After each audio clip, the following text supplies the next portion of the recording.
what we've already decided is कि shaft layout जो है that is not an exact science. आप उसको जनरल कंसिडरेशंस को देखते हुए, गाइडलाइंस को देखते हुए किसी तरीके से भी shaft को डिज़ाइन कर सकते हैं, और प्राइमरी फोकस इज कि किस तरीके से जो लोड्स हैं, एक्सियल और ट्रांसवर्स लोड्स, यानी ट्रांसवर्स लोड जब कोई लग रहा है पर जो परपेंडिकुलर लग रहा है शाफ्ट के, उसकी वजह से शाफ्ट के अंदर डिफ्लेक्शन क्रिएट होगी, वो उसको मिनिमाइज कैसे किया जा सकता है। उसके लिए हमने कहा जी कि कैंटिलीवर वाली लेआउट पर ना जाएं, दो बेरिंग्स के दरमियान लोड कैरिंग एलिमेंट्स को लगाएं, डिस्टेंस जो है वो बेरिंग से कम रखें ताकि डिफ्लेक्शन कम आए, ओवरऑल शाफ्ट के साइज को छोटा रखें, वगैरह वगैरह। ठीक है, इस अब जो है वो आ जाए जरा शाफ्ट के मेन फंक्शन पे। शाफ्ट का मेन जो फंक्शन है दैट इज टॉर्क ट्रांसमिशन। ठीक है, पावर ट्रांसमिशन या टॉर्क ट्रांसमिशन इसका मेजर फंक्शन है।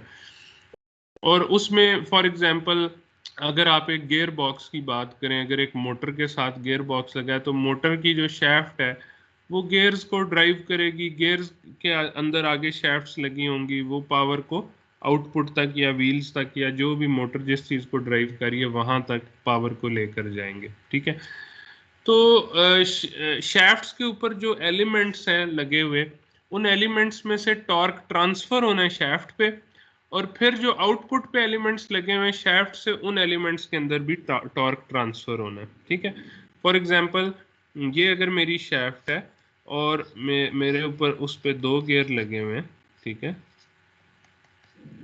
और मोटर जो है वो इस गियर से कनेक्टेड है फॉर एग्जांपल, तो यहाँ पे, ठीक है, एक गियर के थ्रू, तो जब इस गियर को पावर मिलेगी तो इस गियर ने ट्रांसफर करनी है पावर शाफ्ट को, और फिर शाफ्ट ने ट्रांसफर करनी है ये गियर नंबर 2 पे पावर, गियर नंबर 1 से शाफ्ट पे पावर ट्रांसफर होनी है, और शाफ्ट से गियर नंबर 2 पे ट्रांसफर होनी है, जो कि आगे आउटपुट के साथ लगा होगा। So how do we do that? उसके लिए there are certain means of transmitting the torque between shaft and the gears, और उसके लिए हम टॉर्क ट्रांसफर एलिमेंट्स यूज करते हैं। ठीक है, ठीक है, ये वो एलिमेंट्स हैं जो कि जो कि जब गियर रोटेट करता है तो दे मेक श्योर कि shaft also rotates with the gear, gear ऊपर स्लिप नहीं हो रहा बल्कि उसके साथ रोटेट हो रहा है। उसके लिए बहुत सारे मेथड्स हैं, फॉर एग्जांपल कीज़ हैं, कीज़ और की वेज जिसकी पहले भी बात की थी, स्प्लाइंस हैं, सेट स्क्रूज, पिन्स, प्रेस और श्रिंक फिट्स या टेपर्ड फिट्स, और इसके अलावा भी कुछ मेथड्स होते हैं। तो ये क्या चीज़ें होती हैं? ठीक है, एक तो ये जैसे मैंने बताया टॉर्क ट्रांसफर करने, फॉर एग्जांपल सेट स्क्रू, सबको अंदाजा होगा कि सेट स्क्रू क्या चीज़ होती है। जब आपका फॉर एग्जांपल अगर मैं इधर कोई एग्जांपल देखूं सेट स्क्रू की,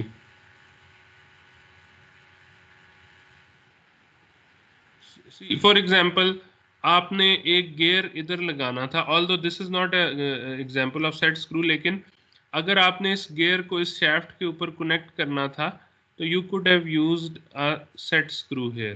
ठीक है, एक सेट स्क्रू इधर यूज किया जा सकता था, इससे इसको कनेक्ट किया जा सकता था। अब मैनी ऑफ द ये जो होते हैं टॉर्क ट्रांसमिटिंग जो एलिमेंट्स हैं, they are not only designed to transmit the torque, but they are also designed to fail if the torque exceeds acceptable operating limits। ठीक है, ये भी इसमें ख्याल रखा जाता है कि अगर टॉर्क ज्यादा हो जाए तो बजाय इसके कि गियर टूट जाए, वो बेसिकली पिन या सेट स्क्रू या स्प्लाइन या की जो चीज़ भी है जो उसको जो टॉर्क को ट्रांसफर कर रही थी शाफ्ट से गियर के अंदर, वो ब्रेक कर जाएगी पहले। So it act sort of as a fuse, जैसे इलेक्ट्रिक सर्किट्स में फ्यूज का जो काम होता है कि अगर करंट की सर्ज आ जाए तो वो इट ब्रेक्स डाउन टू और ओपन सर्किट हो जाता है, और आपके आगे जो मोर एक्सपेंसिव पार्ट्स लगे होते हैं सर्किट में, सर्किट एलिमेंट्स, वो सेफ गार्ड हो जाते हैं। इसी तरह आपके पास यहाँ पे ये वाले they may be designed as such कि इनकी स्ट्रेंथ इतनी हो कि वो पहले फेल कर जाए, इससे पहले कि लोड बेयरिंग एलिमेंट्स जो बड़े हैं उनके ऊपर लोड जाए, एक्सेसिव लोड जाए। अब ये कुछ एग्जांपल्स हैं, स्प्लाइंस, कीज, प्रेस और श्रिंक फिट्स। ठीक है, इसमें अम, अम, पहले कौन सा है, फॉर एग्जांपल कीड कंपोनेंट्स। कीज क्या होती हैं? देखें, जब आपने फॉर एग्जांपल ये गियर अगर लगाना है ना, तो आप क्या करते हैं कि गियर को माउंट करते हैं इस शैफ्ट के ऊपर। शैफ्ट के अंदर एक की वे बनी होती है और उसके ऊपर एक पैरेलल की बैठती है, और वो पैरेलल की जो है वो शैफ्ट के अंदर एक की वे बनी होती है, उसके अंदर चली जाती है। ठीक है, सो बेसिकली दिस पैरेलल की is actually holding the shaft and the gear together. ठीक है, इसकी वजह से शैफ्ट और गियर इकट्ठे। अब अगर इस गियर के ऊपर टॉर्क लग रहा हो, ठीक है, तो वो इस की के थ्रू इस शैफ्ट के अंदर ट्रांसफर हो जाएगा और शैफ्ट भी इसके साथ रोटेट करेगी, बजाय इसके कि गियर इसके ऊपर स्लिप करके रोटेट कर रहा हो शैफ्ट के। शैफ्ट को भी वो की वजह से इसके साथ रोटेट होना पड़ेगा। इस तरीके से ये असेंबल हो जाएगी। ठीक है, सो दिस इज कीड कंपोनेंट। ये गियर जो है, ये दिस इज अ कीड कंपोनेंट। ये स्लिप करके ऊपर फिट कर दिए जाते हैं शैफ्ट के ऊपर, और इसकी असेंबली और डिसअसेंबली इज क्वाइट इजी। अच्छा, फिर in addition it also provides for positive angular orientation of the component. ये भी इसका एक एडवांटेज है कि एंगुलर ओरिएंटेशन कर देते। फॉर एग्जाम्पल आप चाहते हैं कि ये वाला जो गियर है, ये हमेशा जब भी आप स्टार्ट करें तो ये इस पोजीशन पे हो। तो की जो है, की वजह से एंगुलर डिस्प्लेस ये नहीं हो सकता कि ये वाला गियर इधर पहुंचा हुआ और आपको पता ना चला। आप जब इसको इंस्टॉल कर रहे हो तो ये वाला गियर नीचे पहुंचा और आपको पता ही ना चले। सो this is meant bye angular orientation भी इसकी कीप करती है ये जो है। उसके बाद स्प्लाइंस है। स्प्लाइंस जो है वो जिस तरीके से गियर के टीथ बने होते हैं, इसी तरह दो मेटिंग पार्ट्स बन जाते हैं। यानी आपने कुछ टीथ बनाए होते हैं शैफ्ट के ऊपर और मेटिंग टीथ बनाए होते हैं लोड कैरिंग एलिमेंट के ऊपर, जो उसके ऊपर आके फिक्स होना होता है ताकि जब एक रोटेट करे तो दूसरा भी उसके साथ रोटेट करे और पावर ट्रांसफर हो। सो फॉर एग्जांपल ये जो है स्प्लाइंस की एग्जांपल है। ठीक है, ये वाला एलिमेंट आपने इस शैफ्ट के ऊपर लगाना था, तो you can just fix it over here. और ये देखें, ये एक शैफ्ट है जिसके अंदर मुख्तलिफ एलिमेंट स्प्लाइन के थ्रू इस पे कनेक्ट होने थे, तो उसके अकॉर्डिंगली स्प्लाइंस इसमें बनी हुई हैं। ठीक है, एक और एग्जांपल ये स्प्लाइंस की है। इस तरीके से भी आप कनेक्ट कर सकते हैं। Splines are generally much more expensive to manufacture than keys and are usually not necessary for simple torque transmission. They are typically used to transfer high torques. ठीक है, क्योंकि इधर क्या हो रहा होगा, यहाँ पे की के अंदर सारा टॉर्क इस की के थ्रू जा रहा होगा, जबकि स्प्लाइन के अंदर सारा टॉर्क जो है वो पूरे सरकमफ्रेंस के ऊपर टीथ बने हुए सब के अंदर डिस्ट्रीब्यूट हो रहा होगा। तो ज्यादा टॉर्क जहाँ पे आपने ट्रांसफर करना हो वहाँ पे स्प्लाइन को यूज कर सकते हैं। अच्छा जी, फिर ये कि अगेन स्प्लाइन को भी माउंट और करना आसान होता है स्प्लाइन वाले एलिमेंट्स को। अच्छा फिर लेकिन इसमें एक इशू है, वो ये कि एंगुलर जो ओरिएंटेशन है वो ये फिक्स नहीं रख सकता। इसको अगर आप रोटेट करके चढ़ाएंगे तो भी ये चढ़ जाएगा।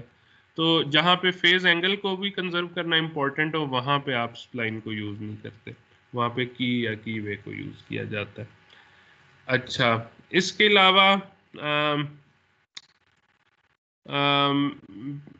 अगर लो टॉर्क ट्रांसमिशन है तो फिर आप पिन्स यूज कर सकते हैं, सेट स्क्रूज यूज कर सकते हैं। ठीक है, पिन्स जो है वो they are considered to be permanent. अगर आप उसको रिमूव करेंगे तो फिर आपको दोबारा नई पिन लगानी पड़ेगी। सेट स्क्रू जो है वो रीयूजेबल होता है। ठीक है, set screws in hubs, tapered fits and press fits. ये क्या होती हैं जी? ये फॉर एग्जांपल आपके पास ये प्रेस फिट नजर आ रही है, ये वाला जो फिगर है, this is for press fit. तो प्रेस फिट में क्या होता है कि आपकी जो शैफ्ट है और जो वर्क पीस है उसको एक हाइड्रोलिक प्रेस के थ्रू इनकी आपस में बिल्कुल जो है ना डायमेंशंस, जो जगह बनी हुई है एलिमेंट को लगाने के लिए शैफ्ट के अंदर, उसकी और वर्क पीस की डायमेंशंस एग्जैक्टली सेम है। तो वो जो है जब उसके ऊपर प्लेस करेंगे तो फिर एक हाइड्रोलिक प्रेस के थ्रू उसको अंदर फिक्स किया जाता है और ये एक परमानेंट सा जॉइंट बन जाता है। इसी तरह आपके पास जो है वो यहाँ पे ये भी प्रेस फिट की एग्जांपल है। देखें, ये आपके पास डायमीटर डी नॉट से डी थोड़ा सा बड़ा होता है, इसके ऊपर इसको रख के थोड़ी सी ये इन्होंने स्लोप बनाई है फॉर ईज ऑफ इंस्टॉलेशन। फिर इसके ऊपर से लोड लगाया जाएगा तो ये इसके अंदर परमानेंटली फिट हो जाएगी। तो this is called as a press fit. Shrink fit के अंदर फिट के अंदर आप जो बड़े डायमीटर वाली है, फॉर एग्जांपल ये आपका गियर है, ये गियर है, ठीक है। इसको आप इसके अंदर आपने शाफ्ट को पास करना है, जबकि दोनों का डायमीटर सेम होगा तो आप क्या करेंगे कि गियर को या जो जिस चीज का भी बड़ा डायमीटर है उसको आप हीट करेंगे, उससे वो थोड़ा एक्सपेंड हो जाएगा। उसके बाद आप प्रेस के थ्रू इसको अंदर फिट कर देंगे। उसके बाद इसको कूल डाउन करेंगे तो ये श्रिंक होके एक परमानेंट सा जॉइंट बन जाएगा और जो है जिसके अंदर आप टॉर्क को ट्रांसफर कर सकते हैं। तो अगेन इसके अंदर कोई एक्सटर्नल थर्ड एलिमेंट नहीं लग रहा, just you are using the principle of expansion and contraction through heating and cooling, और उससे आपने दो पार्ट्स जिनका एक्सटर्नल और इंटरनल डायमीटर सेम था उनको आपस में मेट कर दिया, ठीक है। तो ये देखें, इस तरीके से ये शैफ्ट अंदर बैठ गई है, उसके कूलिंग के बाद बिल्कुल उसको उसने कांटेक्ट में ले लिया। फिर एक और क्या होती हैं जी, ये जो एग्जांपल है, ये this is an example of tapered fit, ठीक है। इसके अंदर जो शैफ्ट है उसके अंदर टेपरिंग हुई हुई है, ठीक है। यानी शैफ्ट जो है वो आगे से स्लोप की फॉर्म में उसका डायमीटर कम हो रहा है, और जब वो इस कपलिंग से या जो भी चीज़ इसके ऊपर आपने शैफ्ट के ऊपर अटैच करनी थी उससे दूसरी साइड पे निकलती है तो उधर एक नट को, लॉकिंग नट की जगह होती है, वहां से वो लॉक कर दिया जाता है। अब ये जो कपलिंग है ये ना आगे पीछे नहीं हिल सकती, राइट लेफ्ट नहीं हो सकती, और ये इधर फिक्स हो गई है थ्रू टेपर्ड शैफ्ट। इस तरफ क्यों नहीं जा सकती, इस तरफ क्योंकि यहाँ पे शैफ्ट का डायमीटर बड़ा हो रहा है, ठीक है, इसके होल से बड़ा है। और इस तरफ क्यों नहीं जा सकती, क्योंकि इधर लॉकिंग नट इधर लगा देते हैं। तो दिस इज अनदर मेथड, इसको टेपर्ड फिट कहते हैं। और एक स्प्लिट हब, इसको ये दिस इज स्प्लिट हब, ये स्प्लाइन थी, ये आपकी प्रेस फिट है, ये श्रिंक फिट है, ये टेपर्ड फिट है, और ये स्प्लिट हब है। अब इसमें ये शैफ्ट थी ये वाली, इसके ऊपर आपने ये स्प्रॉकेट को माउंट करना था, तो ये आपने स्प्लिट फॉर्म में बनाई है। इसको ऊपर रख के तो सेट स्क्रू से इसको जो है कनेक्ट किया जा सकता है। दिस इज अनदर मेथड, आपने स्प्लिट हब का नाम सुना होगा। This is another method of mounting the load bearing या torque bearing elements on to the shaft. Assembly और डिसअसेंबली की कंसिडरेशन भी ज़रूरी है। नॉर्मली जो है वो लार्जेस्ट डायमीटर सेंटर में होता है शैफ्ट का, और smaller diameters towards the ends होते हैं, यानी नॉर्मली शैफ्ट इस फॉर्म में बनी होती है, ठीक है।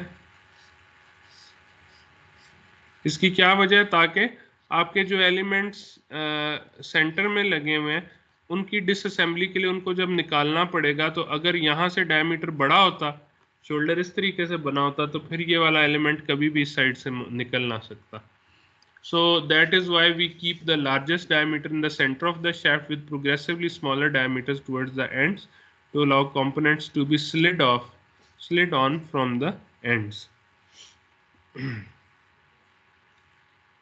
अच्छा, क्रिटिकल लोकेशंस, अगेन मैंने पहले भी इसका जिक्र किया था, स्ट्रेस एनालिसिस करते हुए शैफ्ट्स के हर पॉइंट के ऊपर स्ट्रेस एनालिसिस करने की जरूरत नहीं होती।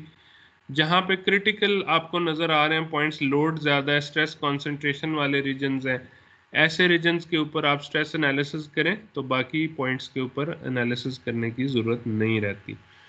Critical locations will usually be on the outer surface.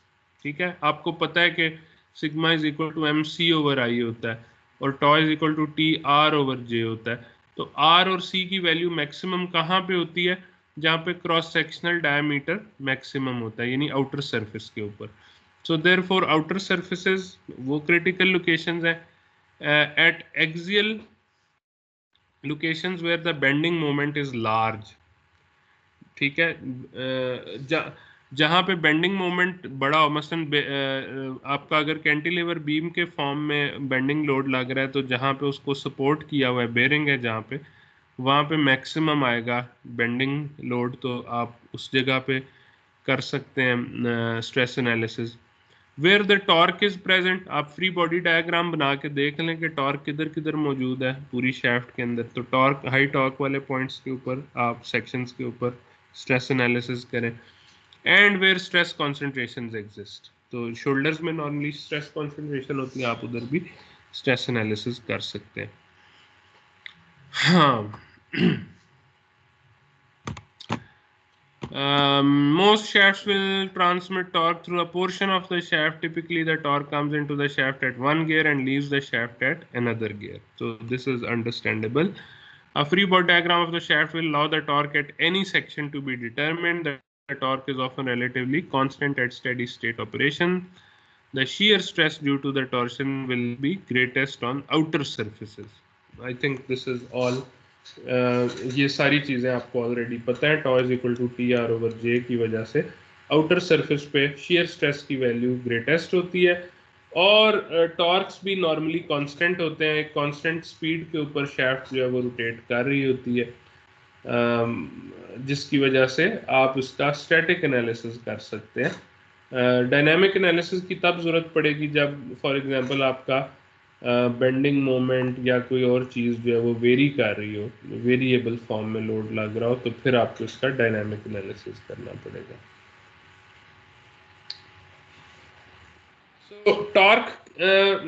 Torque या शियर स्ट्रेस कैसे फाइंड करेंगे? शियर स्ट्रेस फाइंड करने के लिए आप इसकी फ्री बॉडी डायग्राम बनाएंगे, जैसे आप बिल्कुल मैकेनिक्स ऑफ मटेरियल्स में बनाते आए हैं कि आप उसके मुख्तलिफ सेक्शंस के अंदर आपके पास एक अगर शैफ्ट होती है, ठीक है, उसके ऊपर यहाँ पे लोड लग रहा है, यहाँ पे लोड लग रहा है, यहाँ पे लोड लग रहा है, तो आप 1 2 3 4 सेक्शन बना लेते थे, इनके अंदर इंटरनल टॉर्क्स निकालते थे और इंटरनल टॉर्क्स जो है उनकी बेस के ऊपर आप शेयर स्ट्रेस फाइंड आउट करते थे। So for this kind of a beam, ये जो शैफ्ट आपको नजर आ रही है, इसके लिए आपको 4 जगहों के ऊपर फ्री बॉडी डायग्राम के अंदर टॉर्क निकालना पड़ेगा, T1 T2 T3 और T4, और 4 मुख्तलिफ शेयर देख लेंगे आपके मैग्नीट्यूड में सबसे ज़्यादा बड़ी टॉर्क कौन सी है, और उसके अगेंस्ट अगर डायमीटर सेम है पूरी शैफ्ट का, अगर डायमीटर भी चेंज हो रहा है तो फिर आप हर एक के लिए शेयर स्ट्रेस निकालते जाएं और फिर आउटर सरफेस के ऊपर चूंकि मैक्सिमम होती है इसलिए आर की वैल्यू रेडियस के बराबर लेंगे और आपके पास जो है वो शेयर स्ट्रेसेस आ जाएंगी हर सेक्शन के ऊपर। उसके बाद आ जाए बेंडिंग मोमेंट के ऊपर, तो बेंडिंग मोमेंट के लिए आप बेंडिंग मोमेंट डायग्राम बनाते हैं। ये भी आपने मैकेनिक्स ऑफ मटेरियल्स में पढ़ा था, shear force and bending moment diagram. अगर आपके पास इस किस्म की बेंडिंग हो रही है तो फिर आप क्या करते हैं, आप पहले ये बेंडिंग मोमेंट डायग्राम के अंदर यू फर्स्ट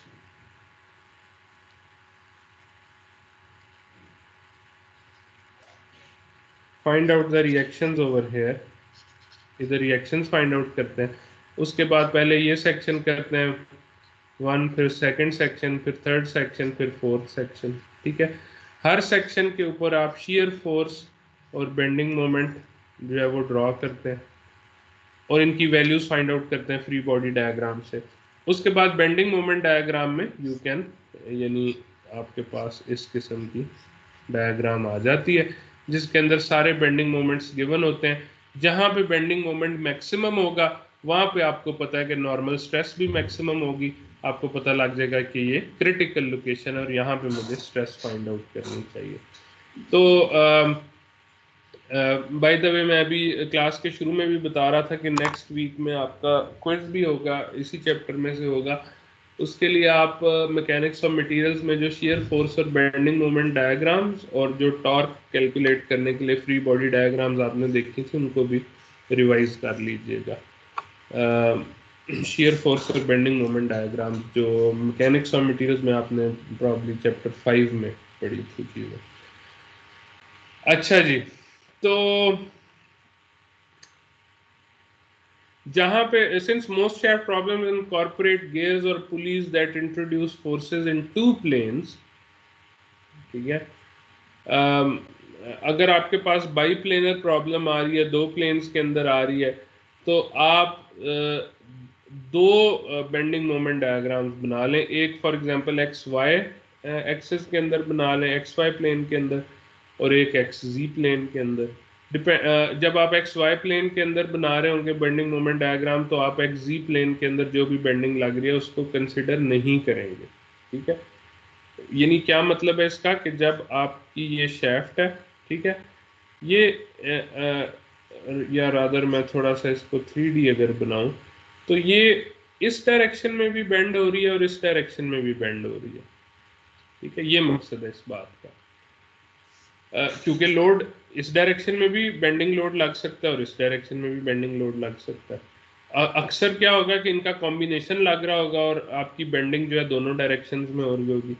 जब आप ये कर रहे होंगे तो फॉर एग्जांपल ये आपका एक्स वाई और जी एक्सिस है,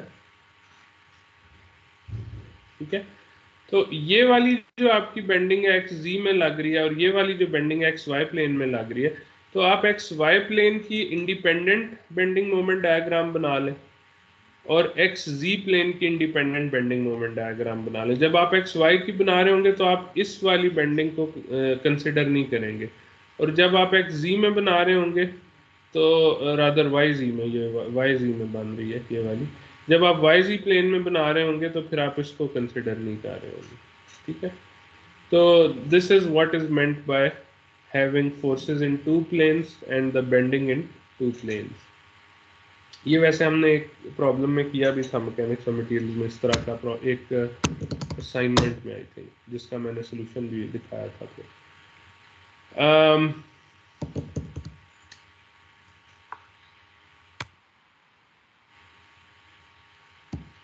अगेन बेंडिंग की वजह से भी जो स्ट्रेसेस हैं, because sigma is equal to M C over I होता है, और सी जो है that is distance from the centre.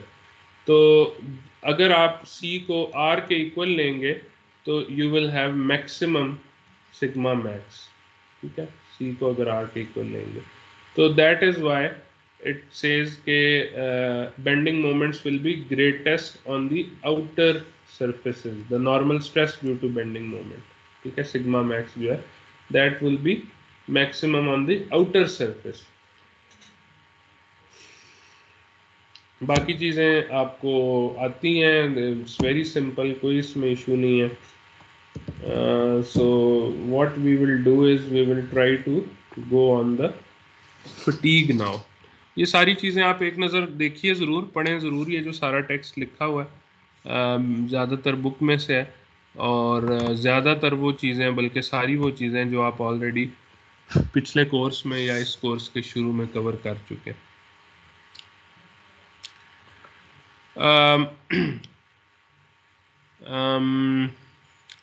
अच्छा, साथ में जी जो बेंडिंग लोड्स हैं वो भी नॉर्मली कांस्टेंट होते हैं, ठीक है, बेंडिंग लोड्स भी नॉर्मली शैफ्ट्स के अंदर कांस्टेंट होते हैं, तो फटीग के अंदर उनकी कोई कंट्रीब्यूशन ज़्यादा नहीं होती। शैफ्ट स्ट्रेसेस के ऊपर अब आ जाते हैं। अब शाफ्ट के अंदर बेंडिंग टॉर्शन ये तो आपने देख लिया किस तरीके से हो सकती हैं। एक्सियल स्ट्रेसेस ऑल दो बहुत रेयर होता है या बहुत थोड़े मैग्नीट्यूड की होती हैं, इन्हें अक्सर निगलेक्ट कर दिया जाता है, बट दे में ऑल्सो भी प्रेजेंट। ये जो बेंडिंग टॉर्शन एक्सियल स्ट्रेसेस हैं ये कांस्टेंट भी हो सकती हैं और फ्लक्चुएटिंग भी हो सकती हैं। अगर फ्लक्चुएटिंग हुई तो फिर इनका एक मिड रेंज कंपोनेंट होगा और एक अल्टरनेटिंग कंपोनेंट होगा। फिर आपको फटीक के तरीके से इसको करना पड़ेगा सॉल्व, जो कि आप बेसिकली सेक्शन 6-14 में कर चुके हैं। ये बेसिकली कॉम्बिनेशनल स्ट्रेसेस वाला जो सेक्शन था चैप्टर 6 में, यानी आपके पास तीनों टाइप्स की स्ट्रेसेस लग रही हैं। सो आप सिग्मा प्राइम फाइंड आउट कर लेते हैं, सिग्मा प्राइम ए और sigma prime M, von Mises stress find out कर लेते हैं दोनों की। सिग्मा ए प्राइम जो होता है उसके अंदर जो है वो फोर्स जो आपकी लग रही होती है एक्सियल फोर्स, उसका अल्टरनेटिंग कंपोनेंट मिड रेंज में, मिड रेंज का अल्टरनेटिंग ये एक्सियल फोर्स होगी, plus M C over I इसका अल्टरनेटिंग कंपोनेंट, इसका मिड रेंज कंपोनेंट। ठीक है, ये हो गया आपका सिग्मा, ये स्क्वायर प्लस 3 टॉ स्क्वायर, क्योंकि आपको पता है सिग्मा प्राइम वो सिग्मा स्क्वायर प्लस 3 टॉ स्क्वायर अंडर रूट होता था। सो प्लस 3 टॉ स्क्वायर, टॉ क्या होता है जी, टी आर ओवर जे, तो यहाँ पे इसका जो है वो अल्टरनेटिंग कंपोनेंट आ जाएगा, यहाँ पे मिड रेंज कंपोनेंट आ जाएगा, और फिर ये सारे का अंडर रूट इधर भी और इधर भी। तो इस तरीके से आप बेसिकली अल्टरनेट और mid range components find out कर सकते हैं स्ट्रेस इक्विवेलेंट या वॉन माइसिस स्ट्रेस के, और फिर इन क्वांटिटीज को यूज कर सकते हैं गर्बर, एजमी, लिप्टिक या जो भी आपकी मॉडिफाइड गुडमैन, ये जो क्राइटेरियाज हैं इनकी इक्वेशन में जिधर जिधर सिग्मा एम आ रहा था वहाँ पे sigma A prime sigma M prime use कर सकते हैं। ये सारा आपने सेक्शन 6-14 में कॉम्बिनेशनल स्ट्रेस के टॉपिक के अंदर कवर किया था, एग्जाम्पल भी इसकी की थी।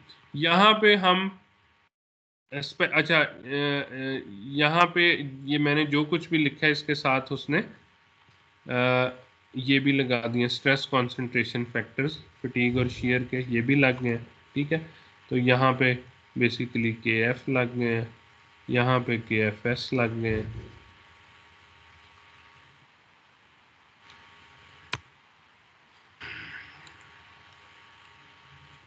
सो इन दी एंड आपके पास सिग्मा ए प्राइम और सिग्मा एम प्राइम ये होगा।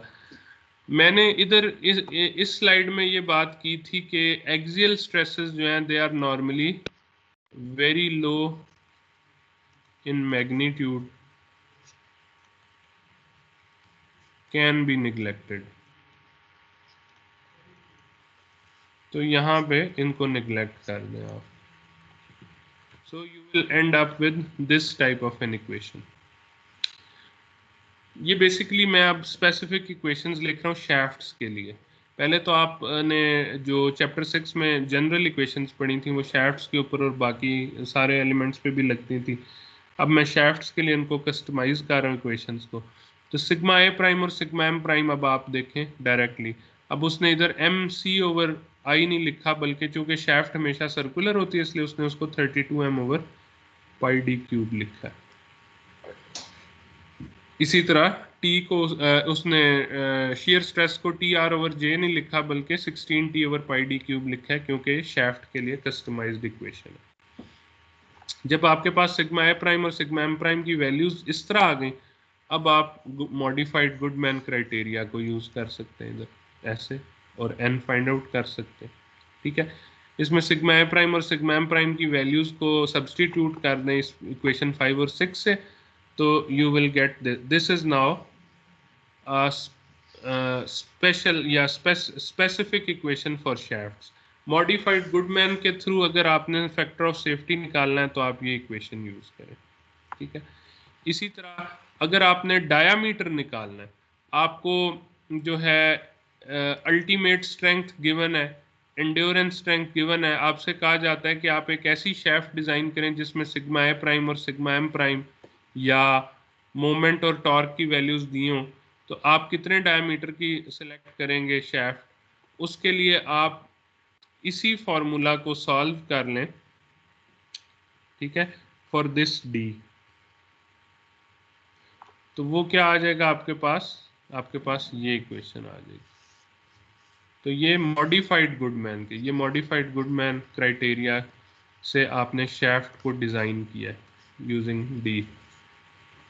तो इस तरीके से वो जो कहा है ना कि पहला पॉइंट ये है कि आपने, पहला स्टेप ये है शाफ्ट के डिजाइन का कि आपने क्रिटिकल लोकेशंस के ऊपर ज्योमेट्री को डिफाइन करना है by considering stress on the shafts. तो वो बेसिकली आप मुख्तलिफ क्रिटिकल लोकेशंस पे ये डी इन इक्वेशन से फाइंड आउट कर रहे हो अगर फटीग वाली प्रॉब्लम है।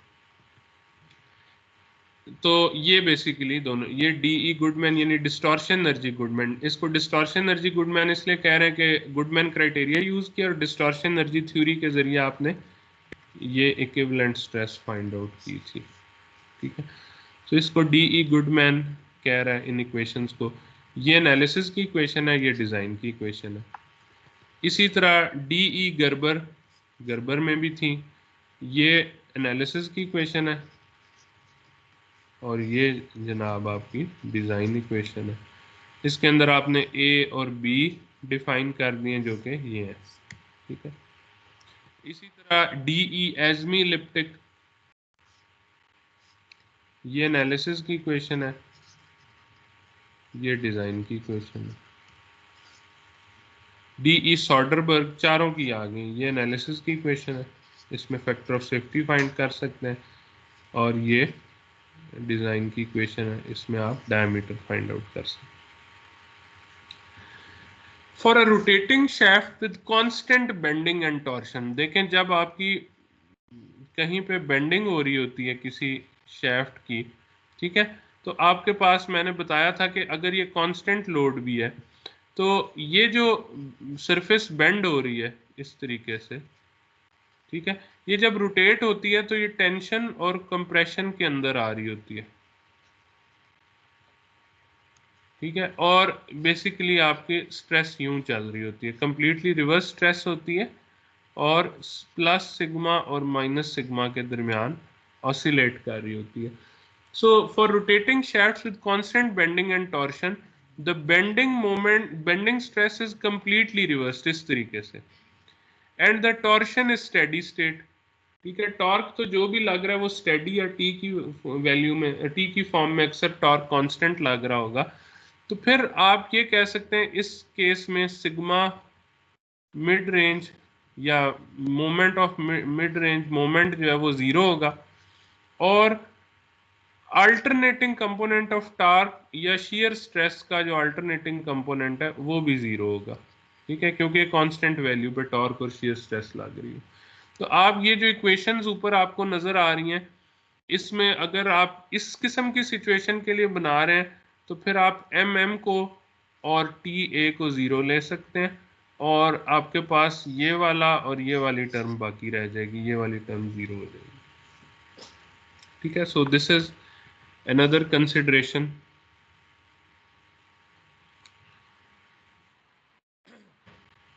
आपको चैप्टर नंबर 6 के अंदर याद होगा कि जब भी हम एनालिसिस करते थे चैप्टर नंबर 6 के अंदर, तो गुडमैन गर्बर एजमी लिप्टिक कोई भी इक्वेशन लगाते थे तो साथ फर्स्ट साइकिल यील्डिंग या लैंगर यील्ड क्राइटेरिया, दोनों एक ही चीज़ के दो नाम है, इन दोनों को भी देख लेते थे कि इनमें से कोई चीज़ यानी फर्स्ट साइकिल यील्डिंग तो अकर नहीं हो रही, ठीक है।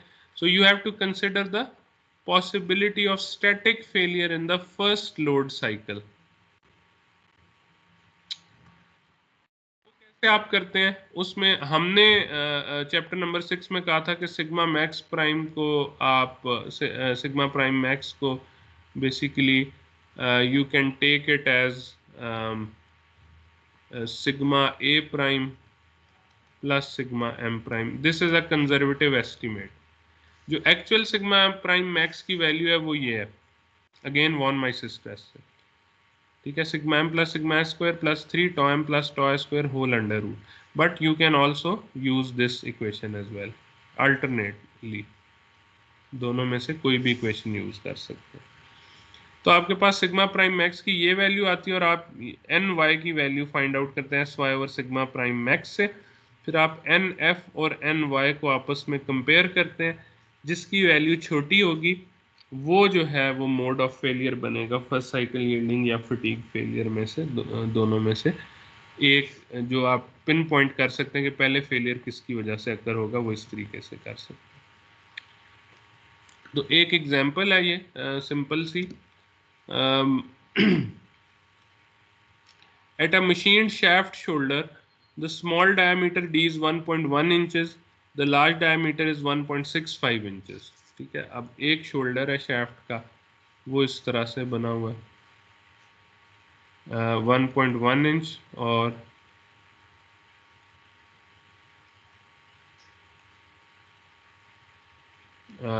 डी जो है वो 1.65 इंच, और ये बीच में फिले रेडियस है, यानी यूं बना हुआ है।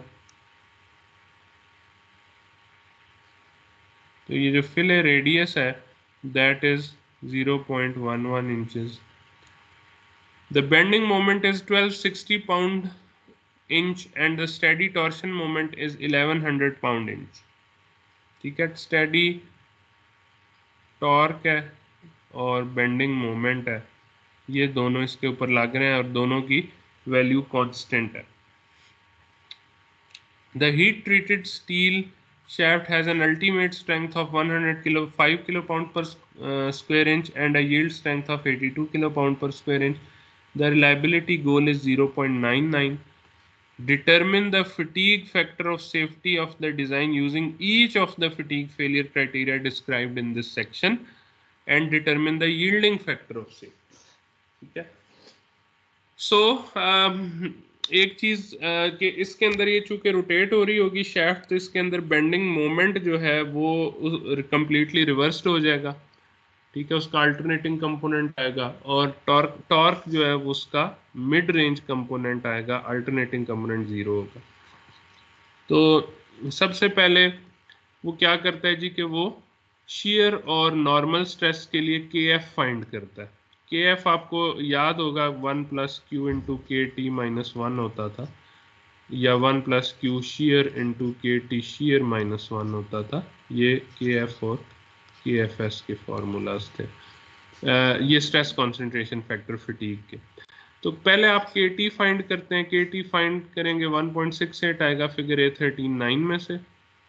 ठीक है, उसके लिए आपको आर बाय डी और डी बाय डी की वैल्यूज चाहिए होंगी, और के टी एस जो है ये वाला वो 1.42 आएगा, और उसके लिए और क्यू की वैल्यू जो है वो 0.85, क्यू शेयर की वैल्यू 0.92। ये फिगर 6-20 और 6-21 से ये हमने बहुत दफ़ा की है, दिखाने की ज़रूरत भी मेरा ख्याल है कि अभी तो नहीं है, बहुत दफ़ा हमने इसको किया है।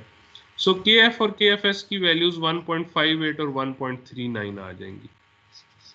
अगर कोई समझता है कि उसे नहीं पता कि ये कैसे आता है तो पूछ सकता है, मैं फिर बुक खोल के आपको दिखा दूंगा उसमें से।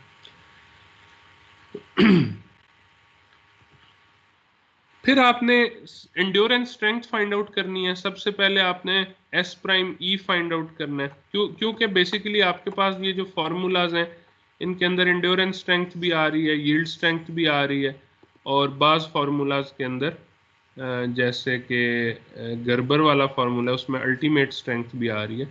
तो आपको एंड्योरेंस स्ट्रेंथ चाहिए होगी।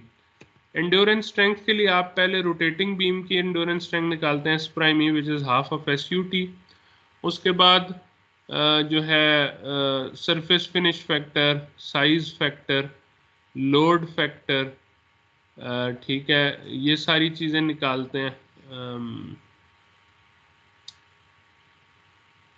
टेम्परेचर फैक्टर को और मिसलेनियस फैक्टर्स को आप 1 लेते हैं, लोड फैक्टर को भी 1 लेते हैं, क्योंकि आपको केसी के अंदर याद होगा कि लिखा हुआ था जब टॉर्शन और बेंडिंग दोनों एग्जिस्ट करें तो बेंडिंग वाला केसी यूज करते हैं। सो बेंडिंग का केसी 1 होता है। रह गया रिलायबिलिटी का फैक्टर, तो उसने 99% रिलायबिलिटी 99 पॉइंट, हाँ 0.99 यानी 99% रिलायबिलिटी का गोल है। उसके लिए आप देख लेंगे कि के ई की वैल्यू क्या दी हुई है बुक में, उस सेक्शन में वो 0.814 है, सो SE की वैल्यू जो ultimately 29.3 kilo pounds per square inch आ जाती है। अब आप देखें कि इसका जो M है उसका alternating component 1260 pound force pound inch है, और MM जो है वो 0 है, और जो टॉर्क है वो कांस्टेंट है, इसलिए उसके मिड रेंज कंपोनेंट को 1100 ले लेते हैं, अल्टरनेट कंपोनेंट को 0 ले लेते हैं। बाकी अब मुख्तलिफ क्राइटेरियाज हैं। DE गुडमैन का क्राइटेरिया, ये इक्वेशन आप अभी आपको दिखाई थी, इससे आप n निकाल सकते हैं, 1.62 आएगा। ठीक है, इसी तरह गर्बर का, एजमी लिप्टिक का, ये सारी वही इक्वेशंस हैं जो मैंने अभी आपको पहले ये दिखाई हैं। ये आपके पास सॉडरबर्ग की है, नीचे 13, इक्वेशन 12 जो है, इक्वेशन 11 जो है वो एजमी लिप्टिक की है, इक्वेशन 9 जो है वो गर्बर की है, और इक्वेशन 7 जो है वो गुडमैन की है। इन सारों से आप n की वैल्यूज निकाल सकते हैं। ठीक है जी, तो आपके पास n की डिफरेंट वैल्यूज आएंगी, और देख लें कि सबसे कंजर्वेटिव सॉडरबर्ग है, वो तो हम अक्सर यूज़ ही नहीं करते। Goodman is the most conservative among the three techniques that we usually use। और इसके बाद हम आ जाते हैं फर्स्ट साइकिल यील्डिंग के ऊपर। ठीक है, ये तो आपने फटीग क्राइटेरिया के लिए फैक्टर ऑफ सेफ्टी निकाल लिए। फर्स्ट साइकिल यील्डिंग पे जाएं तो आप पहले सिग्मा ए प्राइम और सिग्मा एम प्राइम निकाल लें। ठीक है, सिग्मा ए प्राइम और सिग्मा एम प्राइम निकालने के लिए जो मैंने इक्वेशंस यूज़ की हैं वो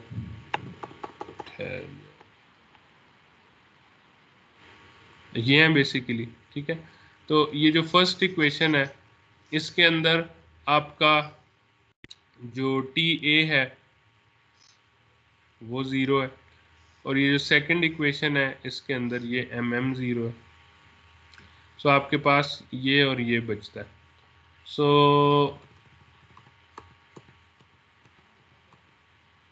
तो ये सिग्मा ए प्राइम और सिग्मा एम प्राइम के रिलेशनशिप्स हैं, इनसे ये आपके पास वैल्यूज आ जाती हैं। Then you can use this equation,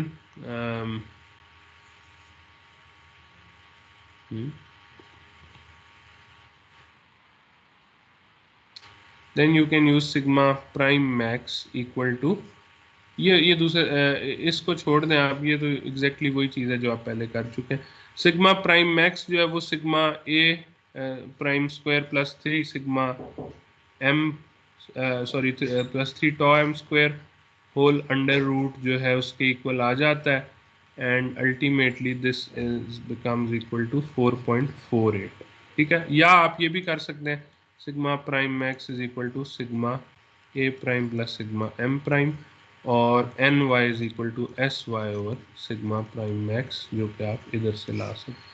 तो I would prefer this actually to this, और ये आपको एक ज़्यादा कंजर्वेटिव आइडिया दे देगा यील्ड स्ट्रेंथ का, ये वाला।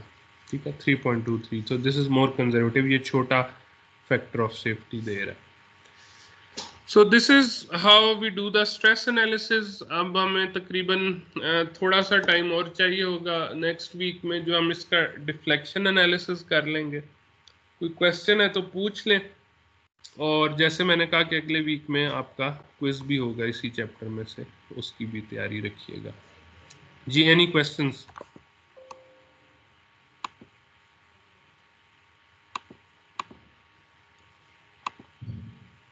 आई थिंक इजी था आज का जो